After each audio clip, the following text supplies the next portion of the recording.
안녕하세요. 메스올릭입니다.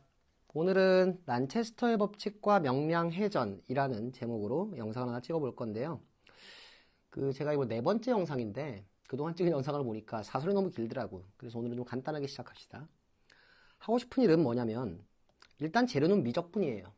그러니까 이과 수준의 미적분에 대한 지식이 조금은 있어야 됩니다. 그래야 재밌게 들을 수 있어요.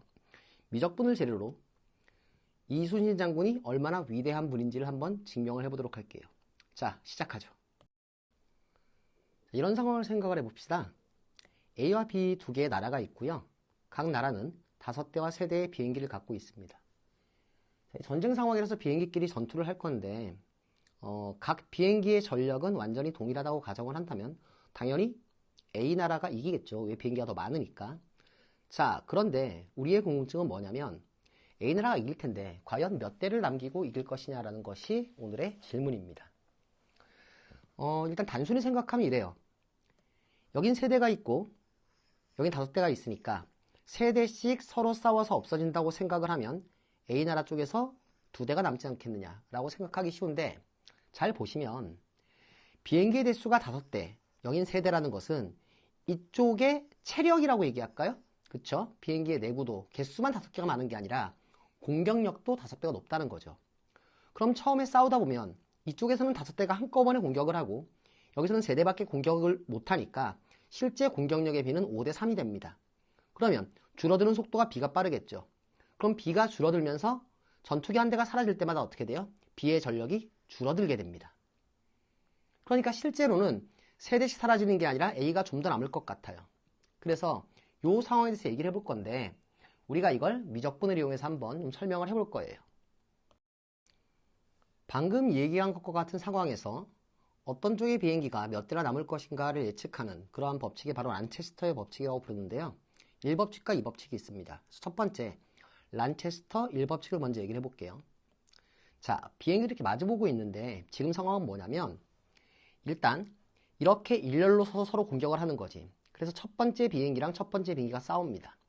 누군가가 죽으면 그 다음 비행기가 출동을 하는 그런 상황을 생각해 보자고.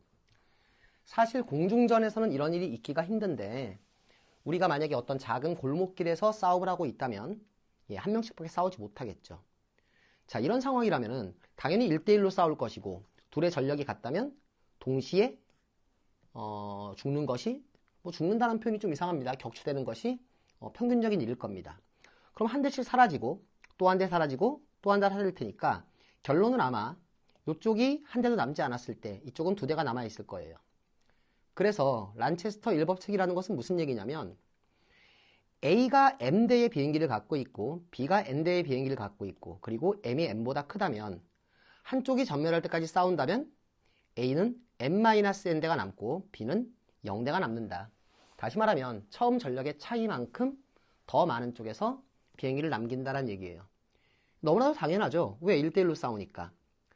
그러니까 란체스터의 1법칙은 우리가 증명할 필요도 없을 것 같고요. 바로 이 법칙으로 한번 넘어가 볼게요. 두 번째 상황을 생각해 봅시다. 아까는 비행기가 일렬로 서서 맨 앞에 있는 비행기끼리 서로 싸웠죠. 이번에는 비행기 3대와 비행기 5대가 쉽게 말하면 패싸움을 합니다. 그러니까 한꺼번에 공격하고 양쪽 다 그러는 거지. 이런 상황에서 우리가 어떤 전략을 세워야 되냐면 요 놈은 맨 위에 놈을 공격하고 얘 놈은 두 번째 놈을 공격하고 요 놈은 세 번째 놈을 공격하고, 이건 별로 좋은 전략이 아닙니다.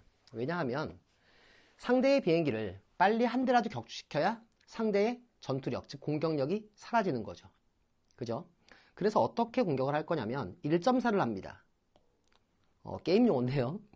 그러니까 이 세대가 동시에 이 첫 번째 비행기를 공격을 할 거고 이 비행기가 격추가 되고 나면 그 다음 거, 그리고 그 다음 거, 그리고 그 다음 거, 그리고 그 다음 거, 이렇게 공격을 할 거예요.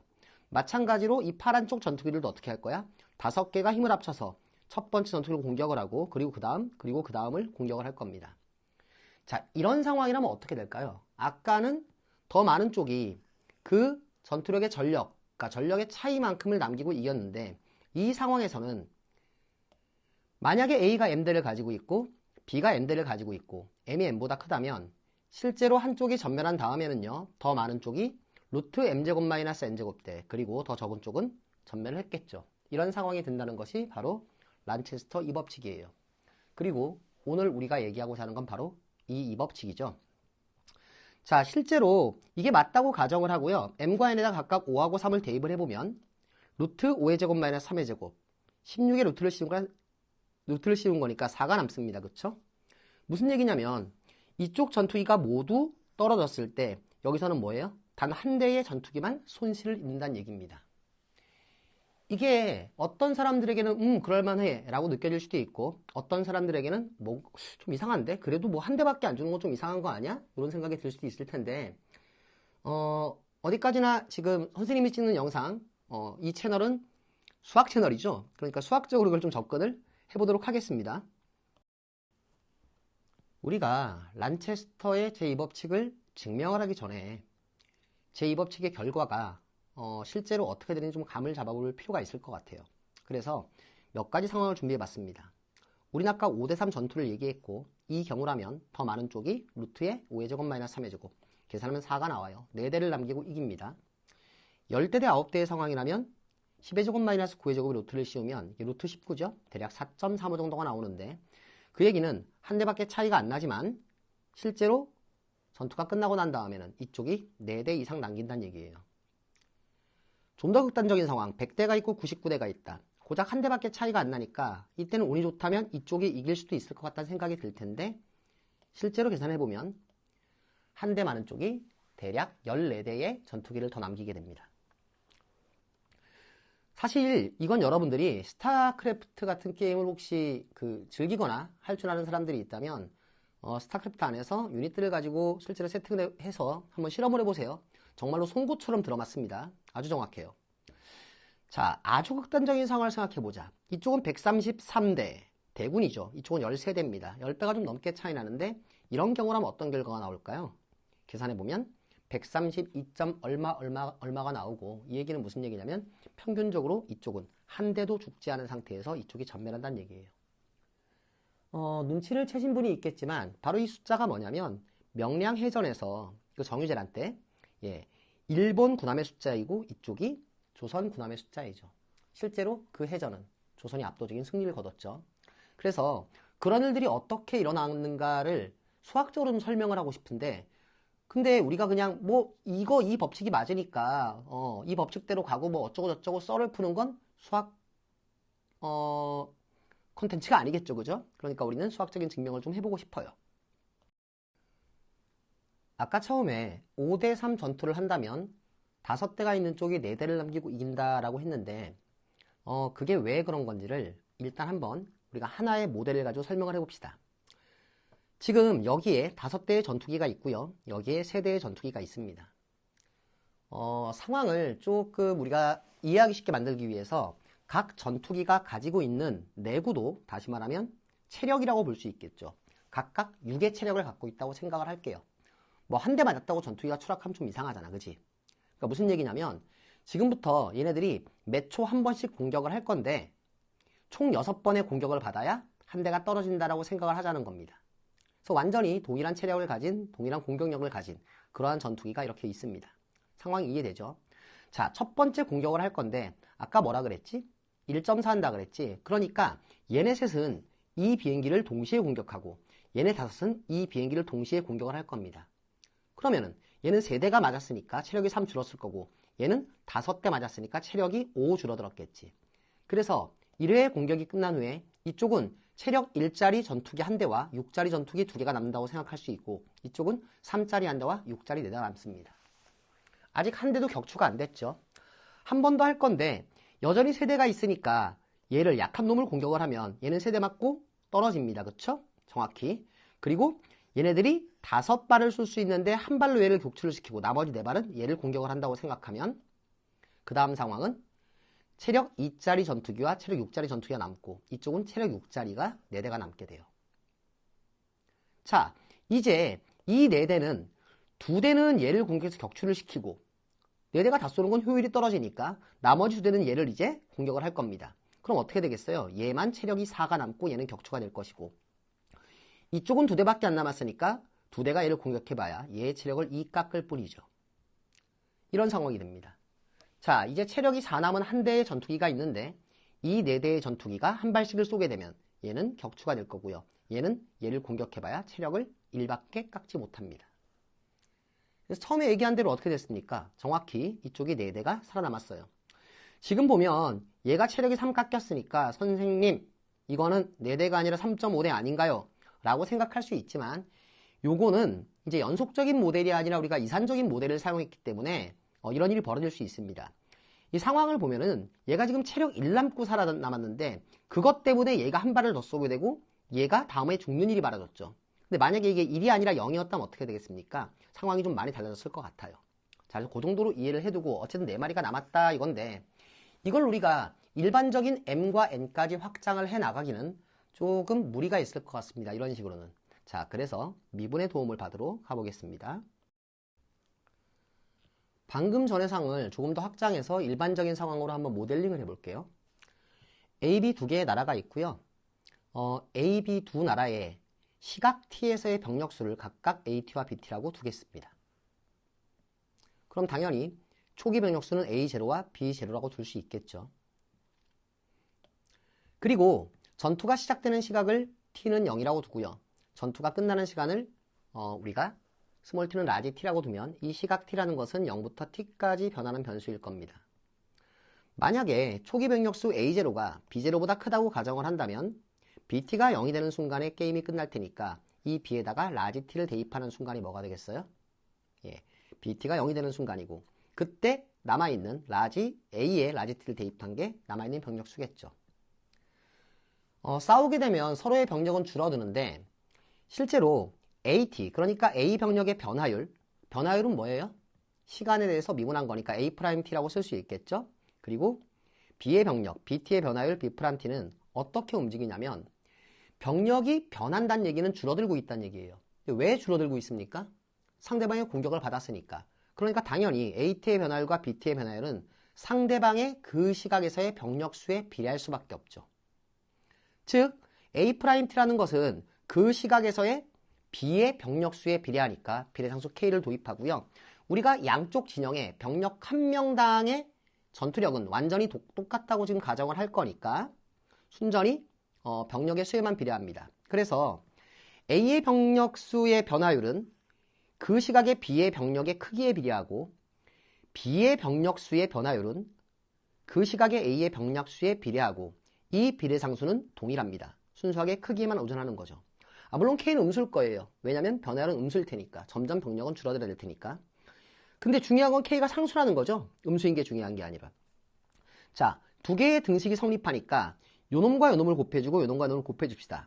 그러면 K 곱하기 AT 곱하기 A'T는 K 곱하기 BT 곱하기 B'T라는 이런 예쁜 관계식을 얻습니다.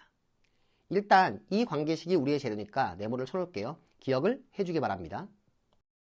자, 그래서 앞에 관계식 AT 곱하기 A'T는 BT 곱하기 B'T라는 식을 가지고 왔고요. 이건 매 시각 T에서 성립하는 T에 대한 항등식이니까 양변을 0부터 T까지 적분을 해도 그대로 성립할 겁니다. 그렇죠? 자, 여기서 한번 잠깐 뭔가를 생각을 해보자고. 우리는 고등학교 때 이런 걸 배운 적이 있어요. FT라는 함수의 제곱을 미분하면 일단 겉에 걸 미분해서 EFT라고 쓴 다음에 안에 있는 함수를 미분한 F'T를 곱하면 된다는 얘기죠. 기억이 납니까? 그러면 얘를 다시 적분하면 FT의 제곱이 된다는 얘기니까 우리는 FT 곱하기 F'T를 적분을 하게 되면은요. 요 2가 넘어가서 2분의 1로 붙고요. 2분의 1에 FT의 제곱 그리고 적분상수 C가 붙어요. 그러니까 F와 F'의 곱을 적분을 하면 2분의 1 FT의 제곱이라는 건데 이건 치환적분의 관점에서 설명할 수도 있지만 요 정도로 충분히 이해가 되죠.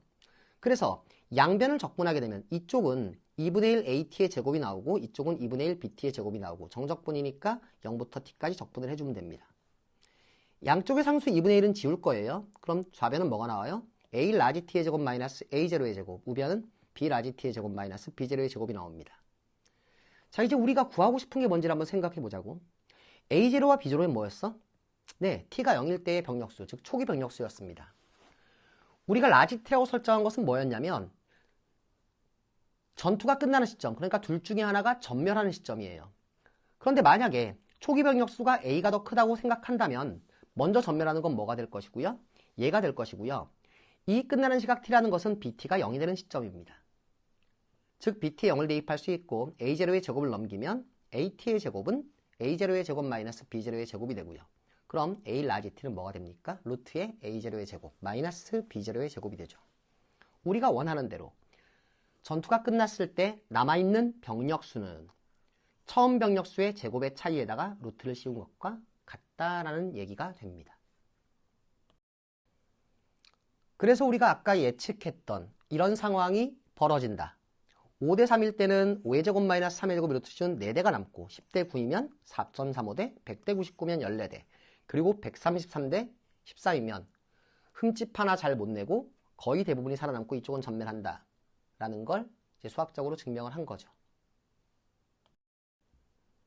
이제 우리가 이 란체스터의 법칙을 한번 명량해전의 상황에 한번 적용을 시켜보도록 하겠습니다. 실제로 명량해전에서 조선의 수군은 13대, 이거 많은 사람들이 신에게는 아직 12척의 배가 남아있사옵나이다. 이것 때문에 12척이라는 걸로 알고 있는데요. 그때는 이제 12척 남아있었다는 얘기고 실제로 싸울 땐 13척이었어요.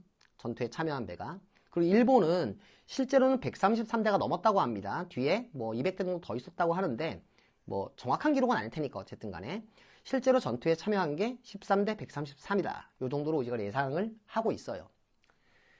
자, 방금 우리가 얘기한 란체스터의 법칙에 의하면 예상되는 스코어는 132대 0이에요. 그리고 실제 스코어는 뭐였습니까? 13대 0이었습니다. 실제로는 전체가 다 침몰한 건 아닌데요. 몇십 척 침몰하고 나머지는 다 도망갔죠. 예, 이쪽은 한쪽도 주지 않고요. 압승을 거뒀다는 거지. 어떻게 이런 일이 일어났을까요? 우리가 처음에 란체스터 법칙을 도입할 때는요. 병력의 수만 차이가 있고 그들 각각의, 그러니까 비행기 한 대당 가지고 있는 공격력과 방어력은 완전히 같은 것으로 생각을 했습니다. 그러니까 당연히 이제 그런 것들이 바뀌면은 병력 숫자 차이가 나더라도 상황이 좀 바뀔 수 있는데 우리가 실제 전투에 영향을 미치는 요소가 몇 가지나 좀 살펴볼 텐데 중요한 요소가 한 3가지 있는 것 같아요. 어떤 것이냐면 이쪽에 6명이 있고 오른쪽에는 10명이 있습니다. 뭐 6대와 10대로 생각해도 상관없고요. 그럼 이제 이쪽이 압도적으로 이거야 정상인데 지금 진영을 보니까 어떤 상황이냐면 이 6명은 이렇게 둘러가지고 얘네들을 동시에 6명이 공격할 수 있습니다. 근데 얘네들은 2열 횡대로 이렇게 오고 있죠. 다시 말하면 실제로 공격에 참여하는 건 이 둘밖에 없다고 생각을 해보자고요. 그래서 일단 이건 이제 병법의 기본입니다. 우리가 그 뭐 손자병법 같은 걸 보면 병법이라는 게 뭐 대단한 거 막 수공하고 막 바람 일궈가지고 불도 일으키고 뭐 이런 것만 대단한 병법인 줄 아는데 병법의 기본은 뭐냐면 항상 내 군사수가 상대보다 많은 상태에서 싸우는 거예요. 예, 그런 상황을 만드는 게 일단 훌륭한 장수고요. 자, 그래서 각계격파, 다시 말하면 6대10의 싸움을 6대10의 싸움을 하는 게 아니라 6대2의 싸움을 여러 번 할 수 있도록 만들면 소수가 다수를 이길 수 있어요. 계산하지 않겠습니다. 두 번째 상황인데 두 번째는 뭐냐면 당연히 무게의 질의 차이가 날 수가 있겠죠. 우리가 원래는 루트 m제곱 마이너스 n제곱만큼의 차이가 난다 그랬는데 한쪽의 무게의 질이 k배, 다시 말하면 공격력이 k배라면 실제로는 이렇게 됩니다. 근데 보면 알겠지만 무기의 질이라는 건 병력의 수만큼 영향을 못 미쳐요. 왜냐하면 병력의 수는 제곱만큼 차이가 납니다. 병력의 제곱에 비례해서 그 병력의 세계가 결정했는데 무기의 질은 그냥 K배, 선형적으로 올라갑니다. 그러니까 무기가 2배 많아봐야 병력이 2배 많은 쪽을 못 이긴다는 얘기예요. 무기가 2배 좋아봐요. 세 번째가 또 중요한데 이것도 이제 스타크래프트 해본 사람들은 알 거예요. 바로 다 대 다의 싸움에서는 원거리를 공격할 수 있는 사람이 근거리보다 압도적으로 유리해집니다. 다시 말하면 얘네들은 총을 가지고 있고 얘네들은 칼을 가지고 있다고 생각을 해보잔 말이야. 그럼 단순히 이제 6대2의 싸움이 되는 게 아니죠. 6대2의 싸움이 아니라 이 둘은 한 놈을 찌르려면 여기까지 와야 되는데 요 놈들은 멀리서부터 쏘기 시작합니다. 그래서 이쪽은 원거리 쪽은 1.4 한 놈을 여럿이 공격하는 게 가능한 상황이 되고 한쪽은 1.4가 불가능한 상황이 되죠. 그러니까 이런 것들이 이제 전투에 영향을 미칠 수가 있어요. 자, 그래서 여러분들 이게 뭐냐면 자, 스타크래프트 해보면 자, 이쪽이 이제 본진이야. 자꾸 스타 얘기를 하는데 모르는 사람 재미없죠. 예, 근데 알겠죠. 웬만하면 스타크래프트는 여기가 이제 본진 아래쪽이에요. 언덕입니다. 언덕 위쪽이고 언덕 위쪽에서 그 마린들이 이렇게 딱 버티고 있습니다. 원거리 공격을 하고 언덕 아래에서는 저글링들이 막 꾸역꾸역 올라오는데 좁아서 한두 마리밖에 못 올라와. 그럼 이게 어떤 상황이 된 거냐면 실제 싸움은 6대 굉장히 많은 수지만 아니 표면상으로는 6대 굉장히 많은 수지만 실제 싸움은 6대 1의 싸움을 여러 번 하는 거고요. 얘네들은 언덕 위에 있으니까 좀 더 편하게 공격을 하죠. 무기의 질이 더 좋다라고 생각할 수 있고요. 얘네들은 원거리, 얘네들은 근거리니까 고작 6마리의 마린이 굉장히 많은 저글링을 잡을 수가 있게 되는 거죠. 그래서 아마 명량해전이 이순신이 이런 상황을 만들지 않았을까 해서 선생님이 좀 정보를 찾아봤습니다. 실제로 명량해전이 있었던 울돌목이라는 데 이제 지도를 보면 이렇게 생겼습니다. 여기가 지금 뭐냐면 그 우리나라 남쪽에서 맨 왼쪽쯤 되는 해남군이라는 데예요. 그러니까 해남 땅끝마을 뭐 그쪽입니다. 그 여기가 지금 이제 진도라는 섬이에요. 그 진돗개로 유명한데. 그리고 지금은 여기에 다리가 생겼는데 그땐 당연히 다리가 없었겠죠, 그죠? 그래서 여기가 이제 사이가 바다이고 여기가 이제 울돌목이라는 곳입니다. 해류도 빠르고 막 이제 그런 곳인데 상황이 어떤 거냐면 이제 이 전라도하고 충청도를 일본군이 좀 점령을 한 상태야, 이미 육상군이. 그런데 일본군이 이쪽으로 이렇게 꾸역꾸역 들어올 일이 생겼는데 이유는 뭐냐면 육상군이 점령을 했지만 얘네들이 뭐가 있어야 되겠어요?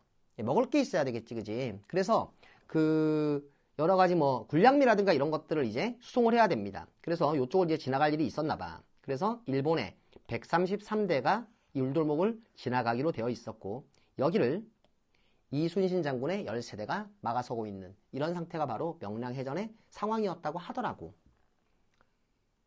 자, 그래서 일단 뭐가 만족이 됐냐면 첫 번째는 좁은 길목이죠. 좀 넓어지고 있고, 그지? 그래서 원래는 굉장히 많은 수를 싸워야 되는데 실제 싸움은 6대2의 싸움을 만들었다고 한번 가정을 해봅시다. 실제는 아닐 수도 있고요.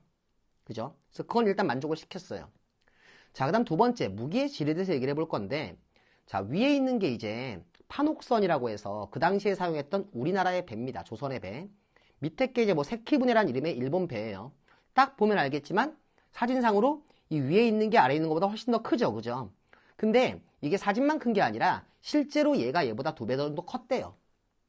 사람도 한 2배 많이 타고. 그리고 이 배의 용도는 뭐냐면 기본적으로 속도는 느리지만 여기다가 이제 대포들을 막 실는 거야. 대포들을 실어가지고 대포를 쏘기에 유리하게 만들어진 배입니다. 근데 반면에 이 배는 작기도 하지만 용도가 뭐냐면 대포를 쏘거나 그런 게 아니라 빠른 속도로 상대방 배에 붙어서 어떻게 하는 거야?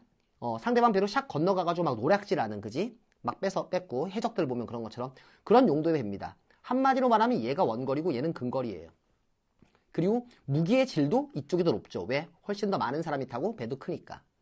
그래서 실제로는 13대 133의 싸움은 아니었다 이겁니다. 압도적으로 이쪽이 전력이 더 높았다 이렇게 생각을 하면 돼요. 그래서 앞에서 얘기했던 소수이지만 적을 이길 수 있는 방법. 첫 번째 뭐? 각계격파를 여러 번 하는 상황을 만들 것. 이걸 이제 울돌목이라서 만들었고요. 두 번째, 무게질은 원래 좋았다. 우리 배가 더 셌다. 그리고 세 번째, 얘는 원래부터가 원거리 공격을 하는 애고 얘는 붙어가지고 넘어가서 막 때려잡는 배다. 이런 가정을 해본다는 거야. 지금 역사 시간이 아니기 때문에 지금 얘기는 틀린 부분이 있을 수 있습니다. 자, 그래서 계산을 한번 해보려고 합니다. 이런 상황에서 어떤 일이 벌어지는지. 어차피 역사에 이런 정확한 수치가 남아있는 건 없으니까 대략 한번 예상을 해보겠습니다. 조선과 일본의 일단 병력 수는 기록에 남아있는 대로 13대 133이에요. 판옥선이 대략 그 세키보리보다 2배 정도 컸다라고 알려져 있는 것 같은데 실제로 한 대 한 대의 질이 한 3배쯤 세다고 칩시다. 넉넉하게 잡아서. 그리고 울돌목 지형을 이용해서 실제로 그 지형을 이용한 각계거파 사실은 13대 133이지만 실제로 싸움이 전투가 일어나는 부분에서는 6대2의 어떤 싸움을 유도했다고 생각을 해봅시다. 근데 사실 이것도 아니에요. 실제로는 그 일본 여러분들 명량이라는 영화 보면 알겠지만 일본 배들이 막 둘러싸고 이럽니다. 6대2가 아니라. 자, 그래서 이런 가정을 하고 한번 계산을 해볼 텐데 이러면 계산이 굉장히 복잡해집니다. 여러분들도 보고 싶지 않을 거예요. 그래서 선생님이 혼자서 열심히 계산을 해봤습니다. 마구마구 머리를 써서. 그랬더니 나온 결론이 뭐냐? 조선의 압도적 패배다. 뭐야 이게? 그렇죠. 사실 이 란체스터의 법칙이 의미하는 바는 병력의 수가 차이가 나면 실제 전력은 그 병력의 제곱만큼 차이가 난다는 거예요. 그런데 이 병력의 질이나 지형은 선형적으로 그냥 몇 배 커지면 몇 배가 커집니다. 근데 병력은 10배가 되면 실제로 100배가 커지는 거지. 그래서 이 정도 수치로는 절대로 조선이 이긴다는 결론이 나지가 않습니다. 근데 실제로 이겼죠. 물론 이거 외에도 많은 요소가 있을 겁니다. 그 조류가 이제 일본 쪽에 유리하다가 딱 바꿔지는 순간에 공격을 하도록 유도했다든가, 그리고 실제로 목숨을 걸고 싸우는 태도라든가 여러 가지 영향을 미쳤다는데, 결론은 뭐냐면 현대 사회에서 그 많은 사람들이 이때 상황을 봤을 때 어떻게 상황을 잡아도 이건 기적에 가까운 승리다라고 얘기를 합니다. 그래서 오늘의 결론, 결국 뭡니까? 이순신이 그냥 센 거다. 자, 오늘 강의는 여기까지 하겠습니다.